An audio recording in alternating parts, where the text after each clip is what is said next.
नमस्कार, स्वदेश न्यूज देख रहे हैं आप। मैं हूं आपके साथ राखी और बात करेंगे अब सरकार जनता के द्वार। उत्तर प्रदेश में योगी सरकार की दूसरी पारी शुरू होने वाली है और इन तमाम चीजों के साथ ही देखिए तैयारियों की बात की जाए और मंत्रियों को जो निर्देशित किया गया है कि वो शुक्रवार से रविवार तक अपने निर्वाचन क्षेत्र में रहेंगे और जनता की सारी समस्याओं को सुनना है, उसका निराकरण करना है और इन तमाम चीजों के साथ ही बहुत सारी चीजों का एक एक्शन प्लान जो है वो तैयार किया गया है। आपको बता दें कि प्रभार के जिलों में भी जनता के बीच रहेंगे मंत्रीगण। 3 दिवसीय मंत्रिमंडल भ्रमण के दौरे पर रहेंगे और करीब 24 घंटे ये टीम जो है वो जनपद में रहेगी। तो कहीं ये कहना बिल्कुल गलत नहीं होगा कि योगी सरकार की दूसरी पारी शुरू होने के साथ ही जो योगी आदित्यनाथ है वो एक्शन में है। बात कानून व्यवस्था की हो, बुलडोजर की रफ्तार की हो, मंत्रियों की जिम्मेदारी की हो या फिर जनता की समस्याओं पर फीडबैक लेने की, एक के बाद एक लगातार बड़े फैसले लिए जा रहे हैं और अब एक बार फिर से सरकार आपके द्वार पहुंचने वाली है और जनता से उनकी समस्याओं का फीडबैक लिया जाएगा। दरअसल यूपी के सभी कैबिनेट मंत्रियों को एक एक मंडल की जिम्मेदारी तय की गई है कि वे जनता की समस्याओं का फीडबैक लें। सीएम योगी आदित्यनाथ ने मंत्रिमंडल की बैठक में हर कैबिनेट मंत्री को एक एक मंडल की जिम्मेदारी दी है। उन्होंने कैबिनेट मंत्री के साथ राज्य मंत्री, स्वतंत्र प्रभार और राज्य मंत्री को भी तैनात किया है। प्रदेश सरकार के मंत्री हर मंडल में जाकर सरकार की योजनाओं और जनता की समस्याओं का फीडबैक लेंगे। सभी मंत्री जिलों में जाकर कानून व्यवस्था और योजनाओं की समीक्षा करेंगे, जिसकी रिपोर्ट हर मंत्री को 15 मई तक प्रस्तुत करनी होगी। आपको बता दें कि सभी मंत्री शुक्रवार, शनिवार और रविवार को मंडल का दौरा करेंगे और इसके अलावा नोडल अधिकारी भी जिलों का दौरा करेंगे। सरकार के मंत्रियों की माने तो सरकार गठन के 1 माह पूर्ण हो चुके हैं। भावी कार्य योजना तैयार हो चुकी है। अब सरकार जनता के द्वार पहुंचेगी। 18 मंत्री समूह गठित इसके लिए किए गए हैं। देखिए, बहुत सारे लोग हैं जिन्हें इसकी जिम्मेदारी दी गई है, जनता के बीच जाना है। जो कार्य योजनाएं हैं 1 महीने की सरकार के बाद की, वो लगभग तैयार है। अब उन तमाम चीजों के इंप्लीमेंट के लिए जनता तक जाना, उनको बताना, वहां से फीडबैक लेना, कहाँ चीजें ठीक हैं, कहाँ गड़बड़ हो रही हैं, कहाँ कमी आ रही है, इन तमाम चीजों को देखने के लिए और जनता से एक कहना गलत नहीं होगा कि सीधे सीधे कनेक्ट होने के लिए ये तमाम चीजें की जा रही हैं। यानी जो योगी सरकार है वो अब जनता के द्वार जाती नजर आएगी।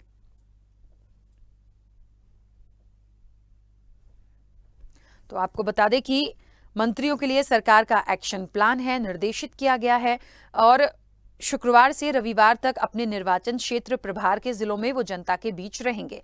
सोमवार, मंगलवार को अनिवार्य रूप से उन्हें राजधानी में रहना होगा और 3 दिवसीय मंडल भ्रमण के दौरान एक जनपद में 24 घंटे हर टीम रहेगी। टीम का नेतृत्व कर रहे वरिष्ठ मंत्री कम से कम 2 जिलों का भ्रमण करेंगे। तो यानी पूरी की पूरी एक तैयारी है, पूरी एक टीम बनाई गई है, किसको क्या करना है, कितने कितने दिन कहाँ रहना है, वहां की जो रिपोर्ट है वो कब तक आपको सबमिट करनी है, कमियां हैं, अच्छा काम हो रहा है, कहाँ दिक्कत आ रही है, वो तमाम चीजों का एक फीडबैक जो है वो लिया जाएगा। आपको बता दें कि भ्रमण के दौरान जन चौपाल का कार्यक्रम भी अवश्य करने की बात कही गई है, जनता से सीधा संवाद करने की बात की गई है।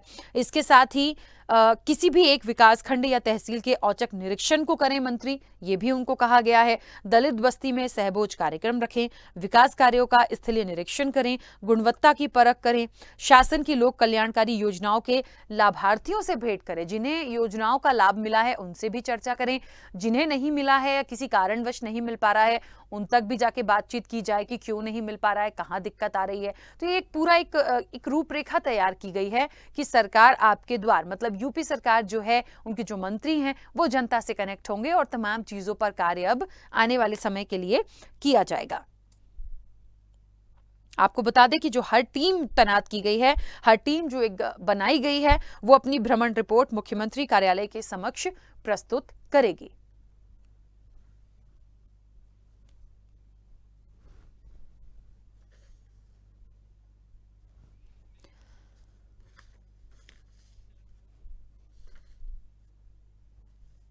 तो आपको बता दें कि अब सरकार जनता के द्वार, मंत्रियों के लिए मुख्यमंत्री योगी आदित्यनाथ का एक्शन प्लान, शुक्रवार से रविवार अपने निर्वाचन क्षेत्र या प्रभार के जिलों में जनता के बीच रहेंगे। मंत्रीगणों को सोमवार और मंगलवार को अनिवार्य रूप से राजधानी में रहना होगा।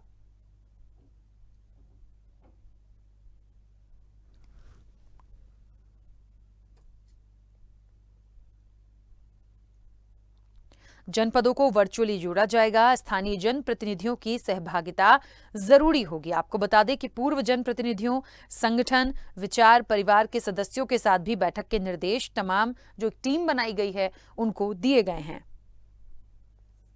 ये भी कहा गया है कि उनकी जो भी अपेक्षाएं हों, समस्याएं हों और सुझाव हों, उनको सुनें और निदान का प्रयास करें। भ्रमण के दौरान जन चौपाल का कार्यक्रम जरूर रखें और सीधा जनता से संवाद करें। कानून व्यवस्था की समीक्षा करने की बात की गई है और कानून व्यवस्था की समीक्षा करते हुए महिला सुरक्षा के मामलों पर भी बात करने के लिए कहा गया है। SC/ST के प्रकरणों में अभियोजन की जो स्थिति है उस पर भी पुलिस पेट्रोलिंग, तमाम चीजों पर बात करने के लिए, नजर रखने के लिए जो भी फीडबैक होगा वो जुटाने के निर्देश तमाम मंत्रियों की जो टीम गठित की गई है उनको दिए गए हैं। इसके साथ ही आपको बता दें कि मंत्री समूहों के हर सदस्य को रात्रि विश्राम किसी जिले में ही करना होगा।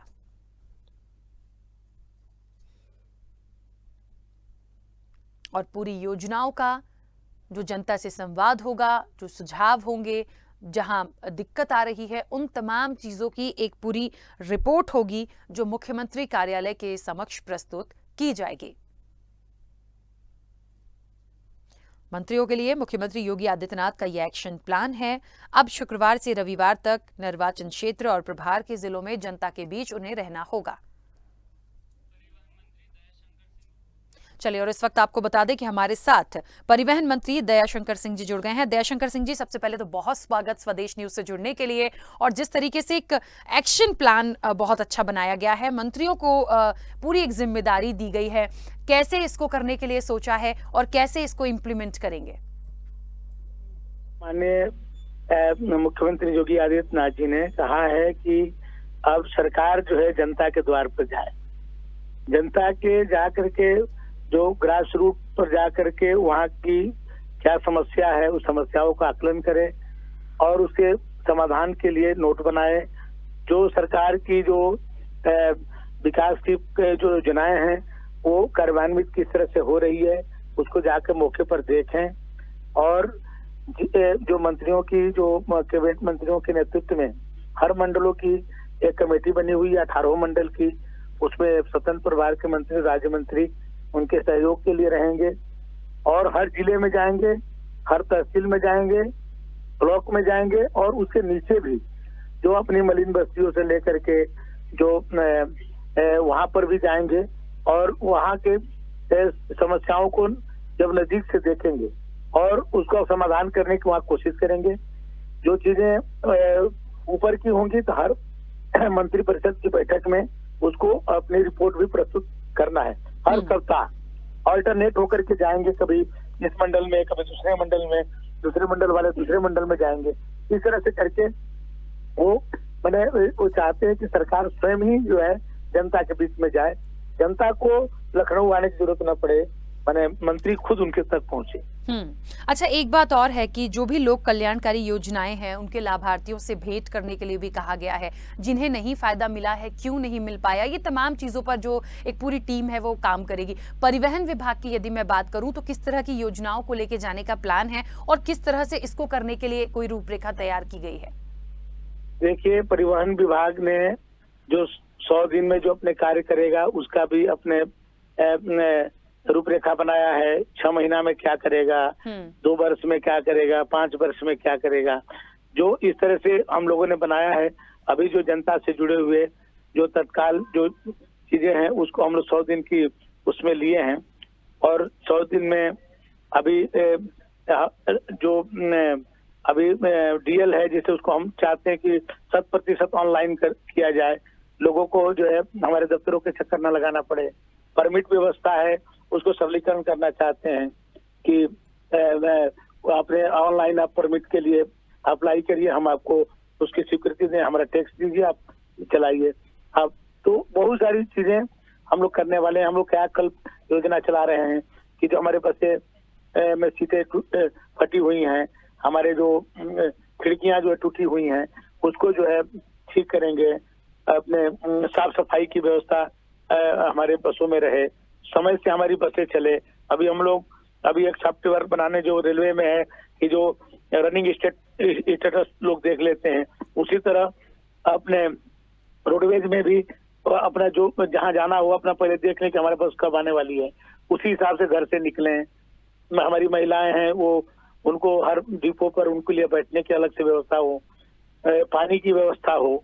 तो ये सब जो छोटी छोटी चीजें हैं हम लोगों ने अभी 100 दिन के उसमें एजेंडा में रखे। ठीक है। अच्छा, सरकार जनता के द्वार ये जो एक प्लान है और एक जो टीम बनाई है, क्या लगता है इसका एक मकसद क्या है? जनता से कनेक्ट होना, समस्याओं का समाधान, या और चीजें इसके पीछे प्लान की हैं? देखिए, एक होता है कि हम लोग जो है रिपोर्ट मंगाते हैं, रिपोर्ट के आधार पर निर्णय करते हैं। एक होता है जो मैं स्वयं वहां जाकर के देखूंगा। हाँ। तो हमको अपनी बात को एक्सप्लेन करने भी आसानी रहेगी माननीय मुख्यमंत्री जी के समक्ष, मंत्रि परिषद के समक्ष, या उसको किस तरह से हम उसको बेहतर ढंग से कर सकते हैं। तो ये चीजें जो आदमी स्वयं जाके देखेगा तो जो उसकी एक अलग बात होगी, या एक सरकारी रिपोर्ट हम लोग की मिलती है और एक स्वयं जाकर के देख करके रिपोर्ट लेना, दोनों में बहुत अंतर है। तो हमको ये लगता है कि जो चीजें हम लोग 6 महीना में कर सकते हैं वो हम लोग जो है 1 सप्ताह में इस चीज को कर सकते हैं जाकर के स्वयं।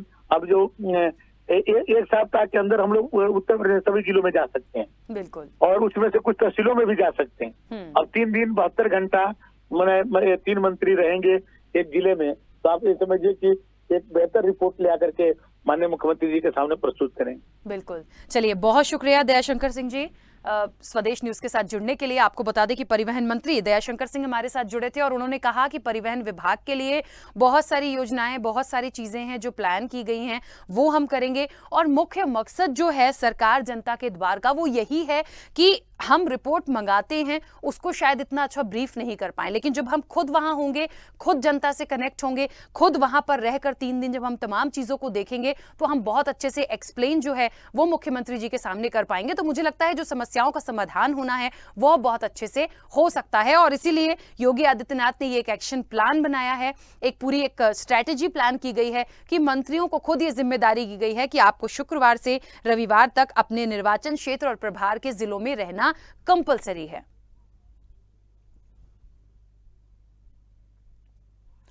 तो योगी सरकार अब जनता के द्वार एक पूरा, आपको बता दें कि एक पूरी प्लानिंग है कि किस तरीके से मंत्रियों को जाना है, काम करना है, कैसे सुझाव आएंगे, कैसे फीडबैक आएंगे, किन किन योजनाओं पर काम होगा, प्रभावी रूप से कैसे इंप्लीमेंट किया जाए, कौन सी ऐसी समस्याएं हैं जो सीधे कनेक्ट होकर यदि आती हैं तो उसका निदान कैसे होगा, ये तमाम लोगों को करना है। ये बात देखिए बिल्कुल ठीक है कि यदि किसी भी विभाग का मंत्री विभाग से संबंधित रिपोर्ट मंगाना और उस विभाग के मंत्री का ही वहां पहुंच जाना और तमाम चीजों का आकलन करना, एक रिपोर्ट पूरी रेडी करना, तो मुझे लगता है ये बहुत ज्यादा अच्छे से वो समझ पाएंगे और उसका निदान बहुत जल्दी हो सकता है। तो एक प्लानिंग बहुत अच्छी है, अब इसका इंप्लीमेंट होगा, तमाम लोगों को जिम्मेदारी दी गई है। तो उत्तर प्रदेश में किस तरह से इस चीज को हम देखें या क्या निकल कर आएगा, ये देखना वाकई बहुत अच्छा होगा।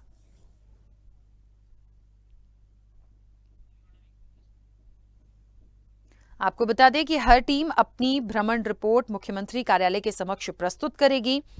मंत्रियों के लिए ये सरकार का, योगी सरकार का एक्शन प्लान है, जिन्हें शुक्रवार से रविवार तक अपने निर्वाचन क्षेत्र या प्रभार के जिलों में जनता के बीच रहना होगा और सोमवार और मंगलवार को अनिवार्य रूप से राजधानी में रहना होगा।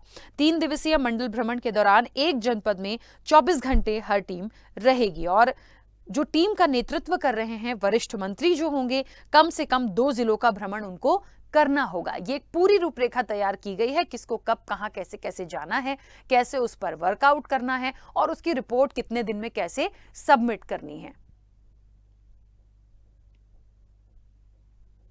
मंत्री समूह मंडलीय भ्रमण के दौरान एक मंडलीय समीक्षा बैठक भी करेगा।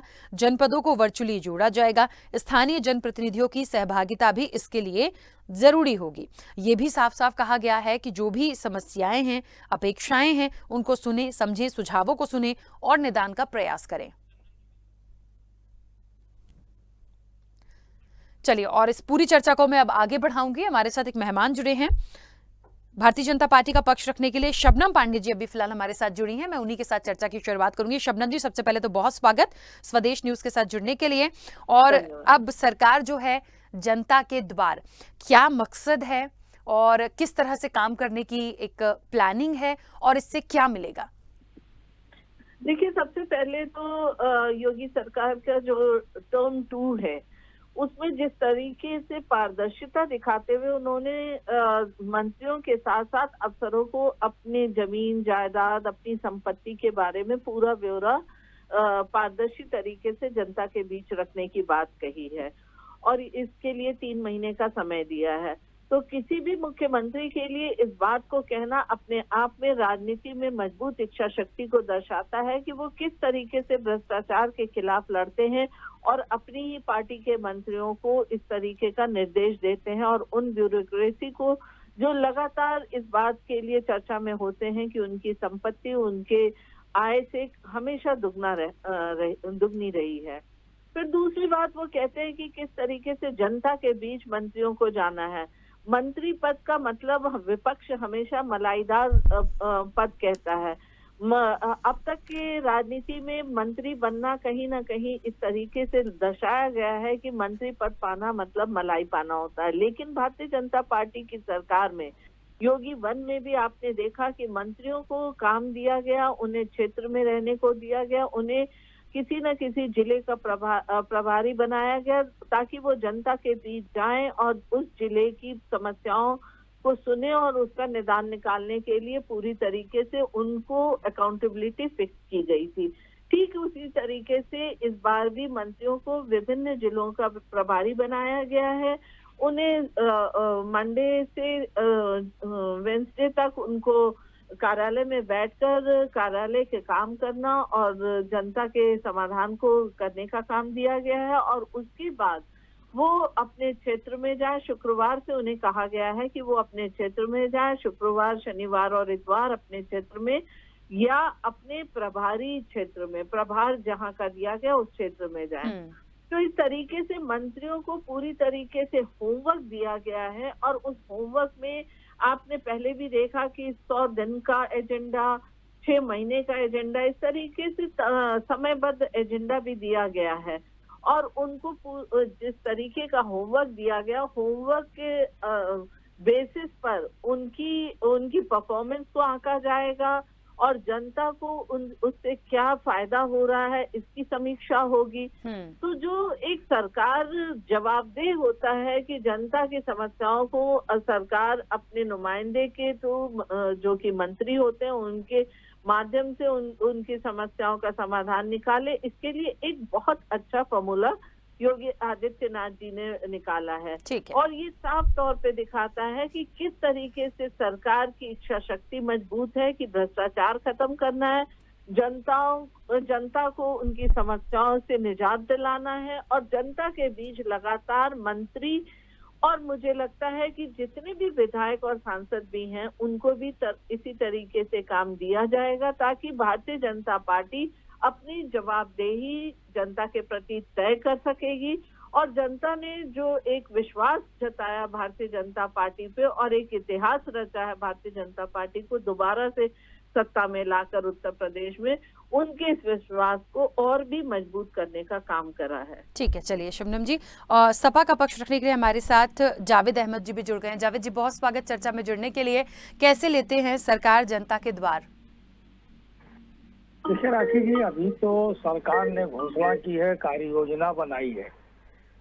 जब ये मंत्री जनप्रतिनिधि जब जनता के बीच में जाएंगे और उसके बाद क्या योजनाओं का क्रियान्वयन जो है वो धरातल पर होता है कि नहीं होता है, उसके बाद ही कोई निर्णय हो सकता है कि इस नई पर पार्टी का क्या लाभ मिला। पहले भी मंत्री जनपदों के प्रभारी होते थे, वो जनपदों की विकास योजनाओं के संबंध में मीटिंगें लेते थे, लेकिन सबसे बड़ा सवाल इस बात का है कि जब सरकार नीतियां बनवा रही है, स्थानीय स्तर पर तमाम कार्यक्रम बनाए जा रहे हैं, लेकिन आप अधिकारियों से बात करें तो उनके समझ जो है बजट का अभाव है। जब बजट नहीं है तो सरकार कितनी भी घोषणाएं करती रहे और जब वो जमीन पर ही वो उसकी योजनाएं नहीं उतर पाएंगी तो जनता का लाभ कहाँ से मिलेगा। पहली बात, सरकारों का काम भी यही होता है, वो कोई भी सरकार हो, किसी राजनीतिक दल की हो, उसका काम है कि जन सरोकार से जुड़कर जनता को अन्याय, उत्पीड़न, इन सवालों पर जनता को वो राहत देने का काम करे। उत्तर प्रदेश की विचित्र स्थितियां हैं। सरकार ने, योगी सरकार 2 ने पहली कैबिनेट में कहा कि हम उत्तर प्रदेश के 20,000 नए लोगों को सरकारी नौकरियां देने का काम करेंगे, फिर वो होते हुए 10,000 पर आ गया। लेकिन हम कहना चाहते हैं, बहन शबनम जी हमारे साथ बैठी हुई हैं, कि ये सरकार का पक्ष रखेंगी। मैं कोई विरोध में कोई बात नहीं कर रहा हूँ, उसको अगर गंभीरता से लेंगी तो वो चीजें समझ में भी आएंगी और समस्याओं का किसी सीमा तक निदान भी होगा। आप देखिए, दरोगा भर्ती के अभ्यर्थी जो है, जिस कंपनी को परीक्षा कराने की जिम्मेदारी दी गई, उसमें तमाम भ्रष्टाचार के आरोप लगाए। जिस फर्म को उत्तर प्रदेश की सरकार ने परीक्षा कराने की जिम्मेदारी दी, उसको मध्य प्रदेश सहित 6 भाजपा शासित राज्यों ने उस फर्म को ब्लैक लिस्टेड कर रखा है। और वो जहां पर भी उसने परीक्षाएं कराई हैं, उसने कोई ना कोई घपला और घोटाला किया। पहली बात, इन परीक्षाओं में जो अभ्यर्थी आंदोलनरत हैं, उनकी समस्याओं को भी अगर बहन शबनम जी सुन लें और सरकार तक उनका पक्ष पहुंचा दें, तो एक जो बड़ा भ्रष्टाचार हुआ है उस पर कोई कार्रवाई हो सकती है। पहली बात। दूसरी बात, जो रोजगार, देखिए महंगाई और बेरोजगारी से उत्तर प्रदेश त्रस्त है, पूरे देश में हाहाकार मचा हुआ है। उत्तर प्रदेश सरकार ने कहा कि हमने 66,000 करोड़ रुपए का इन्वेस्टमेंट हासिल किया है, लेकिन अभी योगी जी का कैबिनेट की बैठक के बाद जो बाहर निकल कर आया कि 5,700 करोड़ रुपए का कुल इन्वेस्टमेंट जो है वो धरातल पर उतरने की तैयारी में।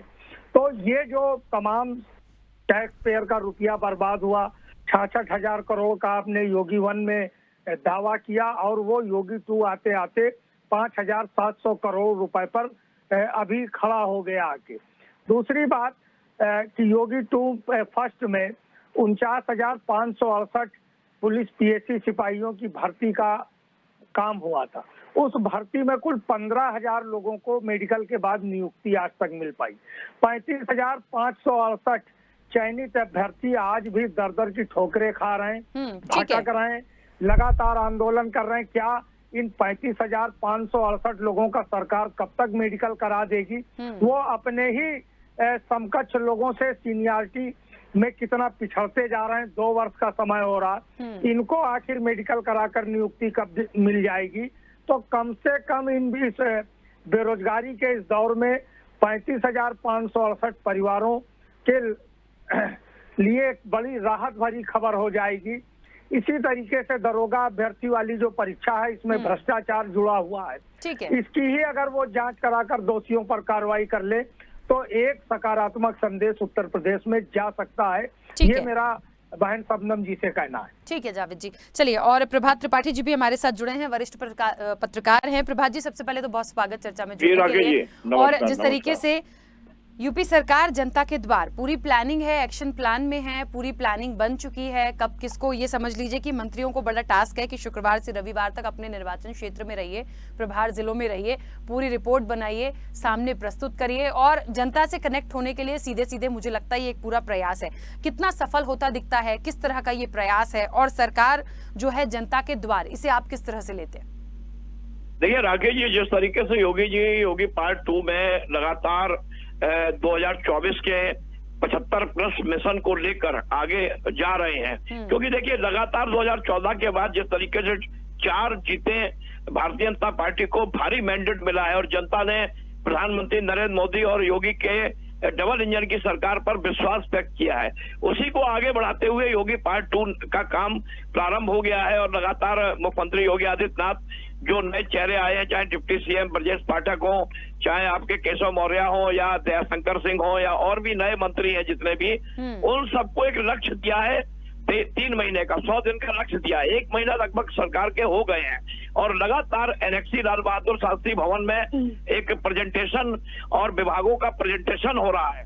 और जिस तरीके से उन्होंने जनता के बीच जाने की और गांव की ओर जाने की बात मंत्रियों के लिए कही है, वो निश्चित तौर पे एक 2024 के मिशन को साधने के लिए, क्योंकि उत्तर प्रदेश में विपक्ष में सिर्फ समाजवादी पार्टी एक ऐसी पार्टी है जो भाजपा से लड़ती हुई दिखाई थी विधानसभा चुनाव में, लेकिन 2024 का सिनेरियो बिल्कुल अलग होगा, क्योंकि कांग्रेस पार्टी एक राष्ट्रीय पार्टी है और लोकसभा चुनाव में कांग्रेस को यूपी में कितना मजबूती विकल्प मिलेगा, ये तो आने वाला वक्त बताएगा।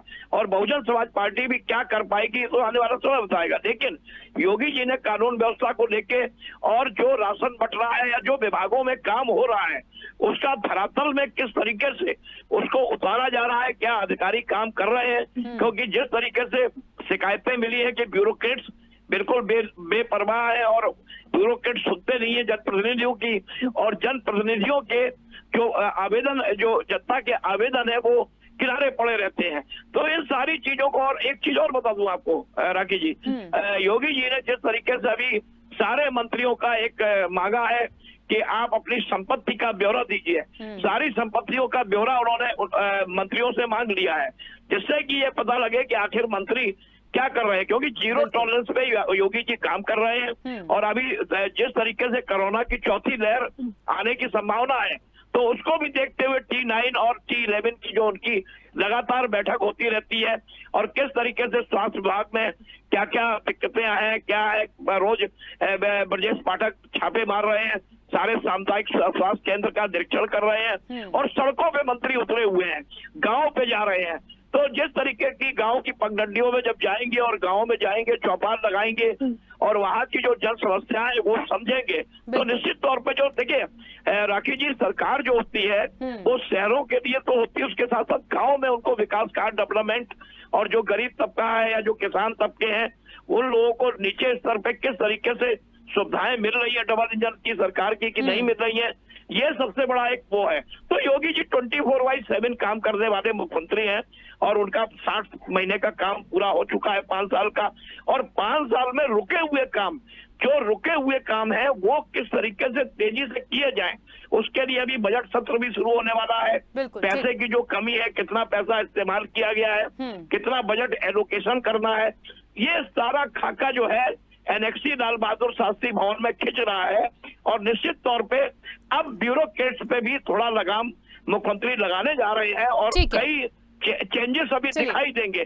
तो ये कहा जा सकता है कि 2024 के लोकसभा चुनाव को देखते हुए योगी जी ने एक बहुत मतलब जिसे कहते हैं कड़ाई से हर विभाग को कसना शुरू कर दिया है, और सारे विभाग की मॉनिटरिंग हो रही है। ठीक है, मैं बीच में रोकूंगी प्रभात जी क्योंकि समय की सीमा है। ठीक है, आप सभी मेहमानों का बहुत शुक्रिया इस चर्चा में जुड़ने के लिए। सरकार जनता के द्वार, और एक पूरी प्लानिंग है, काम करना है, 24 लगा ही हुआ है, कहा जा सकता है कि एक जनता से कनेक्ट होने का सीधा सीधा जरिया है। बहरहाल जो कुछ भी है, प्लानिंग बहुत अच्छी है, इंप्लीमेंट कितना होगा ये देखना वाकई दिलचस्प होगा। फिलहाल चर्चा में इतना ही, दीजिए इजाजत, नमस्कार।